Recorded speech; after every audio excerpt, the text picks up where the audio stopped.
If you went to bed early last night, you missed out on some juicy TEPPEN news about what is coming not only in July, but for the foreseeable future of the game. And there is a lot to dive into, so I'm going to try and be considerate and break this stuff up into a couple of different videos so we can really chew on all the new information that we got. The biggest piece, the biggest nugget that I think you guys are really going to want to chew on is what you see on the screen right now, the information about Felyne, the representative from Monster Hunter, the new hero that will be coming to TEPPEN July 1st in just a few days. We've got more information about him, and it's offering some insight on how powerful this hero could potentially be. I say potential, and you'll see why here in just a second. So I wanted to talk about his hero arts on an individual level and kind of explain what we know about how Felyne is going to work, because a lot of his hero arts are a little more situational than some things that we have seen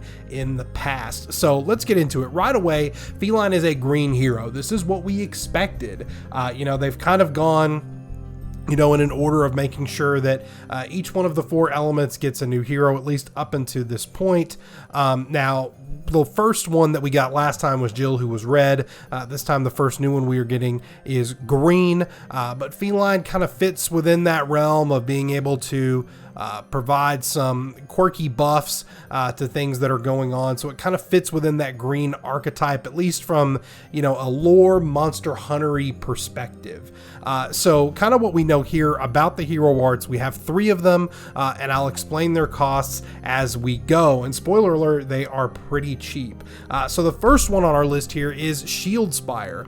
It gives a friendly unit 3 HP and reduces damage taken of 3 or less to 1. This is the effect known as Besieged. It comes from the Besieged card, which actually came out back in Day of Nightmares, if I remember correctly. I could be wrong on that, but this is an effect that's been around for quite some time, and being able to give extra HP, as we've seen, somewhat with Heart Tank, but more so with Blazing Wall and antibody activation, it can come in real handy. And this damage reduction effect is pretty good. The only issue that we've kind of run into before is that more often than not, you would rather be casting something a little bit different with your MP rather than just placing the Besieged effect on a unit, which could result in it possibly being popped in the active response chain or something along those lines.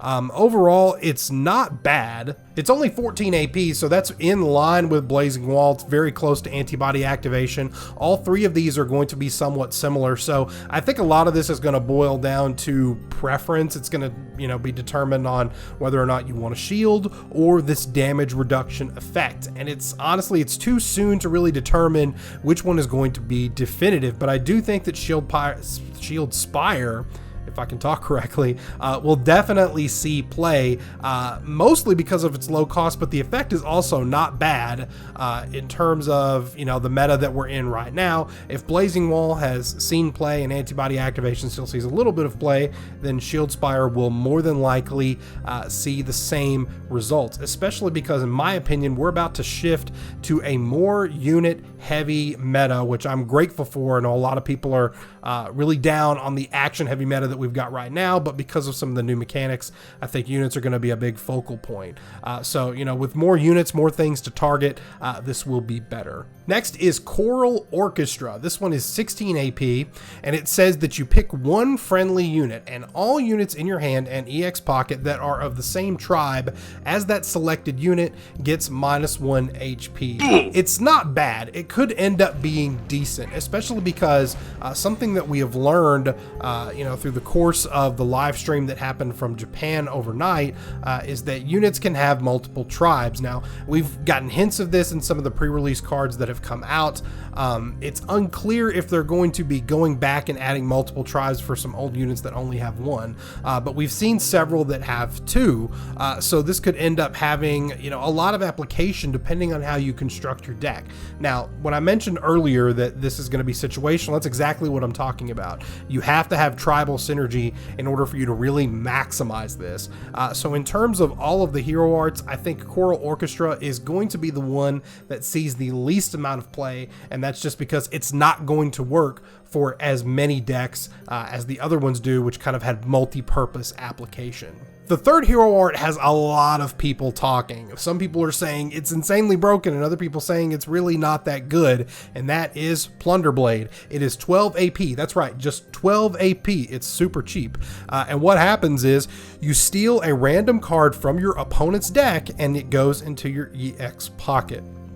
I know that seems insane, especially coming from, Legends of Runeterra, which a lot of people were really down on the plunder mechanic, which is stealing cards from an opponent's deck and then taking them into your own.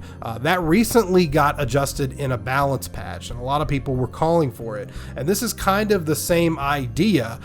The big exception here, even though it's really, really cheap, is that it's entirely random. And depending on the deck that you're running, because of MP restrictions based on whether or not you are single color or dual color, triple color if you like to live dangerously, you could get some cards that you can't even cast. Now granted, yoinking a big combo piece from a deck can be potentially devastating, but this could also turn out to be a dud. You could get something that's not going to be able to help you in any situation. But one thing you also have to keep in mind is that you are taking something away from your opponent. The element of RNG is a big one here, especially because you're not going to be, you'll use it more often than a standard hero art, but what are the chances that you're going to be pulling something key or important every single time? You could end up with dead cards that really don't get you anywhere, whereas something like Shield Spire has a direct impact on the board state right away, which could make it the better choice. Overall, I think Shield Spire and Plunder Blade are going to be the hero arts that see the most amount of play. Whether or not Plunder Blade is going to end up being this insane meta-breaking hero art that a lot of people are kind of speculating that it will be, I'm not so sure about that. The low cost and the idea of stealing cards is fantastic. Can you imagine taking an X-Hunters away from a zero player or some other crucial combo piece that could really force your opponent to rethink their strategy, especially if they're going all in on one particular play. We'll just have to see what happens. My overall impressions of Felyne are that I think he has a lot of potential. He doesn't seem to be as impactful as Zero right out of the gate. When Zero was announced in March, a lot of people came out saying, wow, his hero arts are insane. They're super, super cheap, and these are going to be able to see a lot of play. I don't get that same impression from Felyne. These definitely feel a little more, toned in and not as crazy as something like Rakoha. But I think they've done a great job designing Felyne, within the Monster Hunter lore. I'm not the biggest buff on Monster Hunter, but a lot of people that were in the Twitch chat when these unveilings were happening were really, really happy with the things that we got to see from Felyne. So I'm excited for him to come, and that is going to be on July 1st. That is when the new expansion is going to drop, Adventures of the Tiny Hero being Felyne, and Felyne as the new hero. So these were not the only things that were discussed in this live stream. We also got a deeper explanation of how tribes are going to work. We got a lot of new cards and a discussion about TEPPEN's roadmap for the future. I didn't want to bog you down with a super long video, so I'm going to break those up over the weekend for you guys in case you guys missed it. Thank you so much for tuning in. If you want more TEPPEN, the best way to let me know is to like this, subscribe to it, and let me know what kind of content you want to see me cover for this game in the future. I love you guys. Wear your mask, stay safe out there, and I'll see you next time.